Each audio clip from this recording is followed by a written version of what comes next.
एक बाप अपनी 3 खूबसूरत और नेक बेटियों को घने जंगल में अकेला छोड़कर क्यों चला गया? आखिर ऐसी कौन सी मजबूरी थी? लेकिन ये तो बस शुरुआत थी, क्योंकि जब एक शातिर जादूगर की नजर उन मासूम लड़कियों पर पड़ी तो जो कुछ हुआ उसे देखकर आपके रोंगटे खड़े हो जाएंगे। क्या उन लड़कियों को कोई मदद मिली या फिर वे जादूगर के चंगुल में फंस गईं? तो चलिए जानते हैं आज की ये रहस्यमयी और दिल दहला देने वाली कहानी। ये वाकया एक शख्स और उसकी 3 बेटियों की है। उसकी बीवी कुछ साल पहले इंतकाल कर गई थी। उसकी तीनों बेटियां निहायत खूबसूरत थीं, लेकिन सबसे छोटी बेटी अपनी बहनों में सबसे ज्यादा समझदार थी। उसका नाम एरम था। मनबोध अपनी बेटियों से बेपनाह मोहब्बत करता था। उसने कभी उन्हें मां की कमी महसूस नहीं होने दी और उनकी हर ख्वाहिश पूरी करने की कोशिश करता था। अब मनबोध की बेटियां बालिग हो चुकी थीं और अपने वालिद के लिए खाना बनाने लगी थी। जब भी मनबोध काम के सिलसिले में बाहर जाता, उसकी बेटियां उसके लिए खाना तैयार कर देती। उसी गांव में एक बेवा औरत भी रहती थी, जिसकी एक बेटी थी। उस बेवा की आदत थी कि वह हर घर में कुछ न कुछ मांगने चली जाती थी। उसे शर्म और हया की कोई परवाह न थी। जब मनबोध की बेटियां अपने पिता के लिए खाना पकाती, तो वह औरत अक्सर उसी वक्त उनके घर आग मांगने के बहाने आ जाती। मगर मनबोध की सबसे छोटी बेटी एरम को वह बेवा औरत बिल्कुल पसंद नहीं थी। जब भी वह औरत उनके घर आती, एरम अपनी बहनों से कहती, यह औरत हमारे घर क्यों आती है? यह औरत मुझे बिल्कुल अच्छी नहीं लगती। उसकी दोनों बहनें उसे समझाती, देखो एरम, ये बेवा औरत है और गरीब है। अगर वह हमारे घर से आग ले जाती है तो इसमें तुम्हारा क्या नुकसान है? एरम अपनी बहनों की बात सुनकर चुप हो जाती, मगर हमेशा यही कहती, देख लेना, एक दिन यह औरत हमारे लिए बड़ी मुसीबत खड़ी करेगी। यह सिलसिला इसी तरह चलता रहा। वह औरत रोज उनके घर से आग लेने आती और मौका पाकर मनबोध के खाने में राख मिला देती। जब मनबोध ने अपने खाने में खराबी महसूस की, तो उसने सोचा कि उसकी नादान बेटियां शायद गलती से खाना खराब कर रही हैं। वह अपनी बेटियों से बेइंतहा मोहब्बत करता था और समझ नहीं पा रहा था कि आखिर वे ऐसा क्यों कर रही हैं। फिर एक दिन मनबोध ने सोचा, आज मैं अपनी बेटियों पर कड़ी नजर रखूंगा। आखिर ये खाना रोज क्यों खराब हो जाता है? जब बेटियां खाना बनाने लगीं, तो वह छुपकर उन्हें देखने लगा। उसकी बड़ी बेटी चावल धो रही थी, मंझली बेटी सालन बना रही थी और सबसे छोटी बेटी एरम बर्तन साफ कर रही थी, जिनमें खाना परोसा जाना था। कुछ ही देर में खाना पककर तैयार हो गया। हर चीज सही थी। मनबोध उलझन में था, लेकिन फिर अचानक उसने जो देखा, उससे उसके होश उड़ गए। उसने देखा कि वही बेवा औरत उनके घर आग लेने आई है और एरम उससे बहस कर रही है, जबकि उसकी बहनें उसे समझा रही थीं, कोई बात नहीं एरम, ये बेवा औरत है, इसे आग लेने दो। लेकिन तभी मनबोध ने देखा कि उस औरत ने चुपके से उसके खाने में राख मिला दी। यह देखकर मनबोध को बहुत गुस्सा आया। अगले दिन उसने उस औरत को अपने घर बुलाया और सख्ती से पूछा, तुम्हारी हिम्मत कैसे हुई मेरा खाना खराब करने की? वह औरत बड़े नाटकीय अंदाज में मुस्कुराते हुए मनबोध के करीब आई और उसके सीने पर हाथ फेरते हुए बोली, अरे, मैं तो यह देख रही थी कि तुम अपनी बेटियों से सच में मोहब्बत करते हो या नहीं। अगर खाना खराब होता है तो तुम उन्हें डांटते हो या नहीं। लेकिन तुम तो बड़े अच्छे इंसान निकले, अपनी बेटियों से सच्ची मोहब्बत करने वाले। अब मुझे यकीन हो गया कि तुम बेहतरीन बाप हो। अब मैं ऐसा कुछ नहीं करूंगी। मनबोध उसकी बातों और नाटक पर यकीन करने लगा, क्योंकि वह बेवा औरत खूबसूरत थी। उसके अंदाज ने उसे इतना मुतासिर किया कि उसने अपनी बेटियों से मशवरा की बगैर ही उससे निकाह करने का फैसला कर लिया। कुछ ही दिनों में वह औरत उसकी बीवी बनकर घर आ गई। शादी के कुछ ही दिनों बाद उस औरत का असली चेहरा सामने आ गया। वह मनबोध की बेटियों से सख्त नफरत करने लगी। उसने उन्हें घर से निकालने के लिए तरह तरह के मंसूबे बनाने शुरू कर दिए। उसकी यही तमन्ना थी कि किसी भी तरह मनबोध की बेटियां घर छोड़कर चली जाएं, ताकि वह और उसकी बेटी चैन की जिंदगी गुजार सकें और मनबोध सिर्फ उसी पर ध्यान दे। वह अच्छी तरह जानती थी कि मनबोध अपनी बेटियों से बेइंतहा मोहब्बत करता है और उन्हें जरा भी तकलीफ में नहीं देख सकता। उसकी अपनी बेटी कीमती लिबास पहनकर फैशन में इधर उधर घूमती रहती थी, जिससे वह बहुत मॉडर्न लगती थी। लेकिन सौतेली मां ने मनबोध की तीनों बेटियों को घर का सारा काम करने पर जलील करती थी। वह उन्हें ठीक से पेट भरकर खाना भी नहीं देती थी और धीरे धीरे उनकी जरूरतें भी कम कर दी। तीनों बहनें हर वक्त मायूस और दुखी रहने लगी। एक दिन दोनों बड़ी बहनें एक कोने में बैठी रो रही थीं, तो एरम उनके पास आई और बोली, प्यारी बहनों, आओ हम तीनों कहीं बाहर सैर करने चलते हैं ताकि हमारा दिल बहल जाए और थोड़ी राहत महसूस हो। फिर वे तीनों बहनें घर से निकल गईं और चलते चलते एक जंगल में जा पहुंची। वहां एक घने दरख्त के नीचे बैठकर उन्होंने खुद को बहुत तन्हा महसूस किया और रो रो कर अपनी मां को याद करने लगी। इतने में उनके पास से एक अल्लाह वाले बुजुर्ग का गुजर हुआ। एरम आंसुओं में डूबी हुई अल्लाह से फरियाद कर रही थी, ऐ मेरे अल्लाह, हम मजलूम लड़कियां आए हैं और बहुत दुखी हैं। तू देख रहा है कि हमारी सौतेली माँ हम पर कितना जुल्म कर रही है। हमें खाने को कुछ नहीं देती, हम कई दिनों से भूखे हैं। अल्लाह वाले बुजुर्ग वहीं पास खड़े उनकी बातें सुन रहे थे। फिर वे उनके करीब आए और नर्म लहजे में बोले, बेटियों, तुम तीनों यहां इस दरख्त के नीचे बैठकर क्यों रो रही हो? तुम्हें क्या परेशानी है, मुझे बता सकती हो? एरम ने सिसकते हुए उन्हें अपना सारा हाल बयान कर दिया।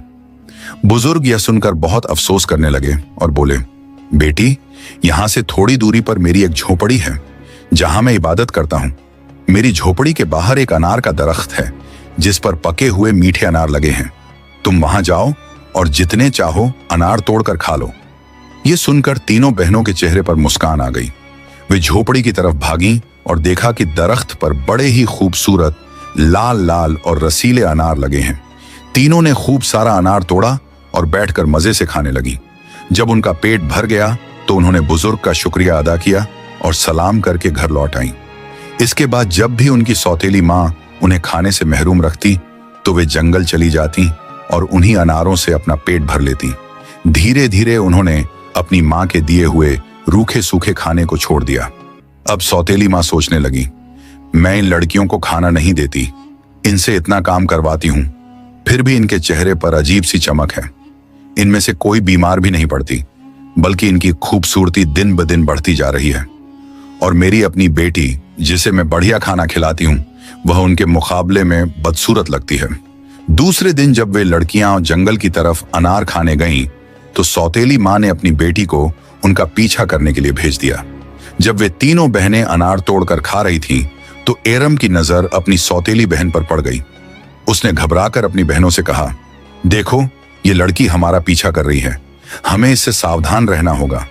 फिर उसने जल्दी से अपने हाथ में पकड़ा हुआ अनार छुपा लिया और बोली, अगर ये अपनी माँ को सब कुछ बता देगी तो हमारे लिए नई मुसीबत खड़ी हो जाएगी। लेकिन उसकी बहनें उसे समझाने लगीं, एरम, तुम कैसी बातें कर रही हो, यह बेचारी बेगुनाह है। बड़ी बहन ने नरमी से कहा, हमारी सौतेली माँ तो हमें सताती है, मगर यह लड़की तो हमें कुछ नहीं कहती। फिर तीनों बहनों ने अपनी सौतेली बहन को पास बुलाया, उसे अपने साथ बिठाया और प्यार से एक अनार पकड़ा दिया। मगर सौतेली बहन ने अनार नहीं खाया, बल्कि जल्दी से घर भाग गई और अपनी माँ से कहने लगी, माँ, वे लड़कियां भूखी नहीं रहती, वे तो जंगल में एक दरख्त से अनार तोड़कर खा लेती हैं। वहीं एक बुजुर्ग रहते हैं जिन्होंने ही उन्हें वहां खाने की इजाजत दी है। यह सुनकर सौतेली माँ का चेहरा गुस्से से तमतमा गया। वह सोचने लगी, मैं इन लड़कियों को उन अनारों से दूर कैसे रखूं? पूरा दिन वह गुस्से में यही सोचती रही। जब शाम को मनबोध काम से घर लौटा तो उसने अपनी बीवी को परेशान देखा। वह हैरान होकर बोला, क्या हुआ बेगम, क्यों इतनी उदास और परेशान नजर आ रही हो? वह मुंह लटकाकर बोली, मेरे सिर में बहुत तेज दर्द हो रहा है और यह किसी दवा से ठीक नहीं होगा। मनबोध ने फिक्रमंद होकर पूछा, तो फिर इसे ठीक कैसे किया जाए? वह फौरन बोली, जंगल में एक अनार का दरख्त है जिस पर लाल लाल मीठे अनार लगे हैं। अगर तुम उस दरख्त को जड़ से कटवा दो और उसकी जड़ें पीसकर दवा बना लो और मेरे माथे पर लगाओ तो मेरा सिर दर्द ठीक हो सकता है। मनबोध ने कहा, बस इतनी सी बात? फिर उसने कुछ लकड़हारों को बुलाया और उन्हें पैसे देकर कहा, जंगल में एक अनार का दरख्त है, तुम लोग उसे जड़ से उखाड़कर उसकी जड़ें मुझे लाकर दो। कुछ ही घंटों में वे आदमी उस दरख्त को जड़ से उखाड़कर उसकी जड़ें मनबोध के पास ले आए। मनबोध ने जल्दी से उन जड़ों को पीसा और उससे दवा बनाकर अपनी बीवी के माथे पर मलने लगा। कुछ ही देर में उसकी बीवी कहने लगी, अब मुझे आराम महसूस हो रहा है। अगले दिन जब तीनों बहनें जंगल पहुंची तो उन्होंने देखा कि अनार का दरख्त किसी ने जड़ से उखाड़ दिया है। यह देखकर वे बहुत परेशान हो गईं और रोने लगीं। अब हम क्या खाएंगी? उनके रोने की आवाज सुनकर अल्लाह वाले बुजुर्ग अपनी झोपड़ी से बाहर आए। उन्होंने जब देखा कि दरख्त उखड़ा हुआ है तो वे समझ गए कि लड़कियां क्यों रो रही हैं। वे बोले, इसमें रोने की क्या बात है, अल्लाह तुम्हें इससे भी बेहतर कुछ देगा। फिर बुजुर्ग ने अपनी उंगली से जमीन की तरफ इशारा किया और वहां अचानक एक छोटी सी झील उभर आई जिसमें पानी की जगह दूध बह रहा था। उन्होंने लड़कियों को एक मिट्टी का प्याला दिया और कहा, जाओ जितना मर्जी हो इस दूध को पी लो। लड़कियां बहुत खुश हुईं। उन्होंने आसमान की ओर देखते हुए अल्लाह का शुक्र अदा किया और मिट्टी के प्याले में दूध भरकर पीने लगी। जब उनका पेट भर गया तो उन्होंने बुजुर्ग का शुक्रिया अदा किया और घर लौट आईं। इसके बाद उनका रोज का यह सिलसिला बन गया। वे जंगल जाती, झील से मिट्टी के प्याले में दूध भरती और तसल्ली से पी लेती। उनकी सौतेली माँ उनकी सेहत देखकर हैरान थी। उसने अपनी बेटी से कहा, मैंने तो जंगल से अनार के दरख्त का नामो निशान मिटा दिया था, फिर भी इन लड़कियों की सेहत पर कोई असर नहीं पड़ा। मैं तो इन्हें पेट भरकर खाना भी नहीं देती। आखिर ये ऐसा क्या खा रही हैं जिससे इनकी सेहत इतनी अच्छी हो रही है? उसने अपनी बेटी से कहा, इनका पीछा करो और पता लगाओ कि ये क्या खाती हैं। लड़की फिर से अपनी बहनों का पीछा करते हुए जंगल पहुंची। जब तीनों बहनें मिट्टी के प्याले से दूध पी रही थीं, तो एरम ने पीछे मुड़कर देखा कि उसकी सौतेली बहन फिर उनका पीछा कर रही है। यह देखकर एरम ने बाकी बहनों से कहा, तुम लोग जल्दी उठो और इसे यहां से भेजो, क्योंकि अगर इसने हमारे झील को देख लिया तो यह घर जाकर सब अपनी मां से बता देगी और फिर घर में हंगामा खड़ा हो जाएगा। लेकिन एरम की बहनों ने उसे डांट लगते हुए कहा, तुम्हारा आखिर मसला क्या है? माना कि हमारी सौतेली मां हम पर जुल्म करती है, लेकिन इसमें इस बेचारी का क्या कसूर है? एरम यह सुनकर चुप हो गई, लेकिन मन ही मन अपनी दोनों बहनों पर गुस्सा हो गई। फिर तीनों बहनों ने अपनी सौतेली बहन को झील के पास बिठाया और एक प्याले में दूध भरकर उसे दे दिया। उस लड़की ने दूध पिया और जल्दी से घर जाकर अपनी मां को झील और दूध वाली पूरी बात बता दी। सौतेली मां यह सुनकर गुस्से से आग बबूला हो गई। उसने गांव के कुछ आदमियों को बुलाया और कहा, तुम जितने पैसे चाहो मैं तुम्हें दूंगी, लेकिन तुम्हें जंगल में जाना होगा। वहां एक बुजुर्ग की झोपड़ी और झील है। तुम्हें झोपड़ी को तबाह कर देना है और तालाब में मिट्टी और गंदगी भर देनी है। बदले में तुम्हें बहुत सारा पैसा मिलेगा। कुछ ही देर में वे आदमी जंगल पहुंच गए और मर्जी के मुताबिक झील को मिट्टी और गंदगी से भर दिया और बुजुर्ग की झोपड़ी को बर्बाद कर दिया। जब वे लौटे तो सौतेली मां बहुत खुश हुई। अगले दिन जब तीनों बहनें जंगल पहुंची तो उन्होंने देखा कि वहां अब ना तो झोपड़ी थी और ना ही झील। यह देखकर उन्हें बहुत दुख हुआ, मानो उनके ऊपर दुखों का पहाड़ टूट पड़ा हो। वे वहीं बैठकर रोने लगीं और भूखी प्यासी अपने घर को लौट आईं। उनकी सौतेली मां यह देखकर बहुत सुकून महसूस कर रही थी और अंदर ही अंदर बहुत खुश थी। कुछ दिन बाद उसने फिर बीमारी का बहाना बनाया और चारपाई पर लेट गई। शाम को जब मनबोध घर आया तो उसने देखा कि उसकी बीवी फिर से बीमार है। वह घबराकर बोला, बेगम तुम्हें क्या हो गया? मैं तुम्हारा इलाज किसी अच्छे हकीम से करवाऊंगा, चाहे इसके लिए मुझे अपना सब कुछ बेचना ही क्यों ना पड़े। लेकिन उसकी बीवी तो कुछ और ही चालें चल रही थी। उसके मन तो अलग ही विचार उठ रहे थे। उसने कहा, आपको इतना कुछ करने की जरूरत नहीं है। मेरी जिंदगी बचाने के लिए बस एक छोटा सा काम करो। मनबोध बोला, जल्दी बताओ क्या करना है? उसकी बीवी बोली, तुम अपनी तीनों बेटियों का खून निकाल कर लाओ और मेरे हाथों और पैरों की हथेलियों पर मल दो, तभी मैं ठीक हो सकूंगी। यह सुनकर मनबोध की आंखों में आंसू आ गए, क्योंकि वह अपनी बेटियों से बेइंतहा मोहब्बत करता था। वह चुपचाप कमरे से बाहर चला गया और अपनी बेटियों को ढूंढने लगा, लेकिन वे घर में नहीं थीं। परेशान होकर वह उन्हें खोजते खोजते कब्रिस्तान पहुंच गया। वहां उसने देखा कि उसकी तीनों बेटियां अपनी मां की कब्र के पास बैठकर रो रही थीं। यह देखकर मनबोध का दिल कांप गया। एक तरफ उसकी बीवी की ख्वाहिश थी और दूसरी तरफ उसकी बेटियों की जिंदगी। मनबोध उलझन में पड़ गया कि आखिर वह क्या करे। उसने सोचा कि उसकी बीवी कभी भी उसकी बेटियों से खुश नहीं होगी और बेटियां अपनी सौतेली मां के साथ कभी सुकून से नहीं रह पाएंगी। इसलिए उसने फैसला किया कि वह अपनी बेटियों को कहीं दूर ले जाएगा। उसने रोते हुए अपनी बेटियों को गले लगाया और कहा, ऐ बेटियों, तुम क्यों परेशान होती हो? मैं तुम्हें एक बेहतर जगह ले चलता हूं। फिर वह अपनी बेटियों को एक घने जंगल में ले गया। वहां उसने मिट्टी का चूल्हा बनाया और अपने हाथों से उन्हें खाना पकाकर खिलाया। जब बेटियां पेट भरकर खाना खा चुकी तो वे एक दरख्त के नीचे सो गईं। मनबोध उन्हें सोता हुआ छोड़कर वहां से चला गया। उसके दिल में बस यही ख्याल था कि कम से कम मेरी बेटियां जिंदा तो रहेंगी और अपनी सौतेली मां के जुल्म से बच जाएंगी। रास्ते में उसने एक हिरण का शिकार किया और उसका खून लेकर अपनी बीवी के पास पहुंचा। उसकी बीवी ने वह खून अपने हाथों और पैरों पर लगाया और खुशी से बोली, अब मुझे आराम मिल रहा है। उसे पूरा यकीन हो गया कि मनबोध ने अपनी बेटियों को मार डाला है। इधर जब तीनों बहनें जागीं तो उन्होंने देखा कि उनका बाप उन्हें छोड़कर जा चुका है। वे अपने बाप को पुकारने लगीं, लेकिन कोई जवाब नहीं आया। जंगल में जंगली जानवरों की आवाजें गूंज रही थीं, जिससे वे डर गईं और जोर जोर से रोने लगीं। इत्तेफाक से उसी जंगल में 3 दोस्त शिकार करने आए हुए थे। जब वे शिकार करके वापस लौट रहे थे तो उनमें से एक दोस्त, जिसका नाम साकिर था, कहने लगा, मुझे लगता है कि यहाँ कोई मुसीबत में है। क्या तुम लोग को किसी के रोने की आवाज सुनाई दे रहा है? उसके दोस्तों ने भी ध्यान लगाया और कहा, हाँ, हमें भी किसी के रोने की आवाज आ रही है। चलो जल्दी से देखते हैं, शायद किसी को हमारी मदद की जरूरत हो। वे तीनों दोस्त आवाज की दिशा में चलने लगे। आगे जाकर उन्होंने देखा कि 3 खूबसूरत जवान लड़कियां बैठी हुई रो रही हैं। साकिर आगे बढ़ा और नर्म लहजे में उनसे पूछा, तुम यहां अकेली क्या कर रही हो और इतना क्यों रो रही हो? एरम ने साकिर को अपनी पूरी दास्तान सुना दी। ये सुनकर लड़कों को उन पर बड़ा तरस आया। वे आपस में कहने लगे, क्यों ना हम इन लड़कियों से शादी कर लें। इन्हें एक सहारा मिल जाएगा और हमारी जिंदगी भी सुकून से गुजरेगी।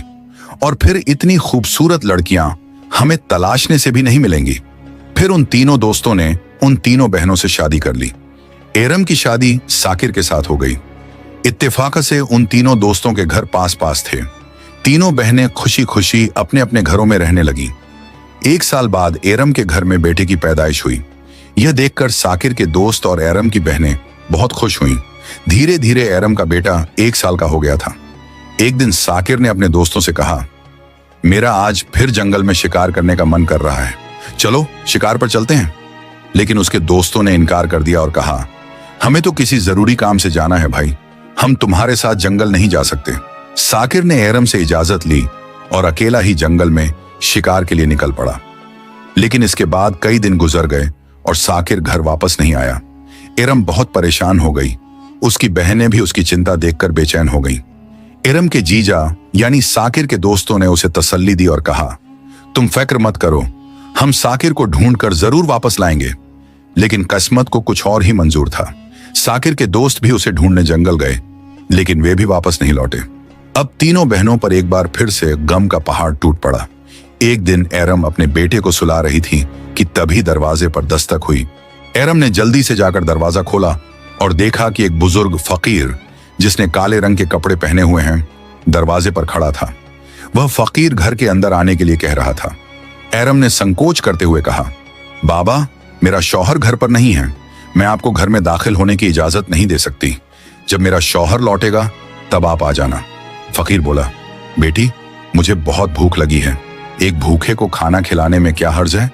एरम को मजबूर होकर उसे घर में दाखिल होने देना पड़ा। उसने फकीर को बैठाया और उसके लिए खाना बनाने लगी। लेकिन उसे इस बात का अंदाजा नहीं था कि वह कोई मामूली फकीर नहीं, बल्कि एक खतरनाक जादूगर था। फकीर बुरी नजरों से एरम को देख रहा था। फिर वह धीरे धीरे उसकी तरफ बढ़ा और बोला, सुनो लड़की, तुम मुझे बहुत पसंद हो, अपने शौहर को छोड़ दो और मुझसे शादी कर लो। यह सुनकर एरम खौफजदा हो गई। उसकी रूह कांप उठी। उसने गुस्से में कहा, बाबा, आप कैसी बेहुदा बातें कर रहे हैं? मैं शादीशुदा हूं और एक बच्चे की मां हूं। आपकी हिम्मत कैसे हुई ऐसी बात करने की? आप फौरन मेरे घर से निकल जाइए। एरम की बात सुनकर जादूगर फकीर को बेहद गुस्सा आ गया। उसने अपनी जादुई छड़ी उठाई और एरम पर जादू कर दिया। चंद लम्हों में ही एरम एक कुतिया में तब्दील हो गई। जादूगर ने उसके गले में रस्सी डाल दी और उसे जबरदस्ती जंगल की तरफ खींचने लगा। इधर एरम का बेटा जोर जोर से रोने लगा। जब एरम की बहनों ने बच्चे के रोने की आवाज सुनी तो वे दौड़ती हुई उसके घर पहुंची। उन्होंने फौरन बच्चे को गोद में उठा लिया और इधर उधर देखना शुरू किया, मगर एरम कहीं नहीं थी। पहले उसका शौहर गायब हुआ और अब एरम भी। समय इसी तरह गुजरता रहा और देखते ही देखते एरम को गायब हुए 14 साल का लंबा अरसा बीत गया।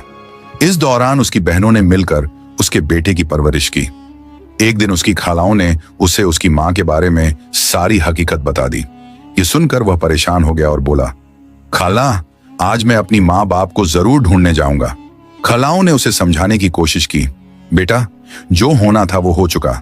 जिन्हें जाना था वो चले गए। अब हम तुम्हें नहीं खोना चाहती। हमारे शौहर भी जंगल गए थे और फिर कभी लौटकर नहीं आए। अगर तुम भी चले गए तो हम किसके सहारे जिएंगी? लेकिन लड़के ने कहा, खाला आप फिक्र मत कीजिए, मैं अपने बाप और बाकी सबको ढूंढ कर वापस लाऊंगा। लड़का जंगल की तरफ रवाना हुआ। कई दिनों तक जंगल में इधर उधर भटकता रहा, लेकिन उसे कुछ समझ नहीं आया कि वह अपने माँ बाप को कहाँ ढूंढे। इसी तरह भटकते भटकते वह एक अजीबोगरीब इलाके में पहुंच गया।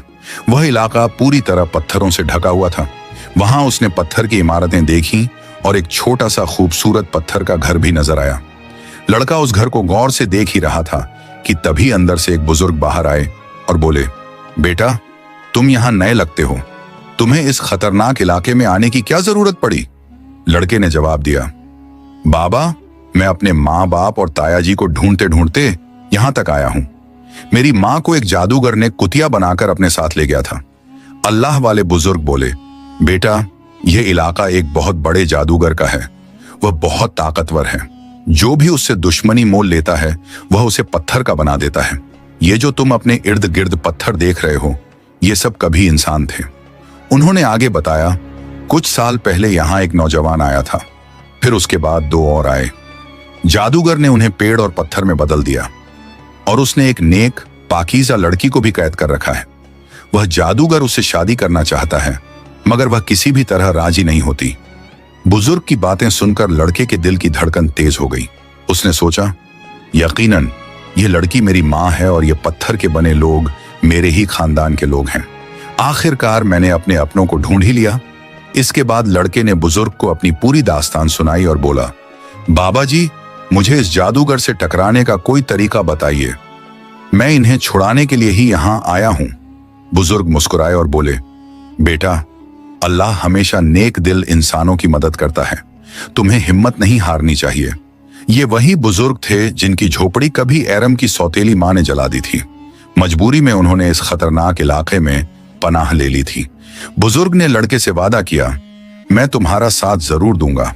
फिर उन्होंने गांव वालों को इकट्ठा किया और बोला, ये मेरा पोता है जो दूसरे गांव से मुझसे मिलने के लिए आया है। जब जादूगर को संदेह हुआ कि गांव में कोई नया लड़का आया है तो वह तुरंत अल्लाह वाले बुजुर्ग के पास पहुंचा और सवाल किया, ये कौन है? बुजुर्ग ने शांत स्वर में जवाब दिया, ये मेरा पोता है। यहीं से जादूगर और उस लड़के की मुलाकात हुई, लेकिन लड़के के इरादे कुछ और ही थे।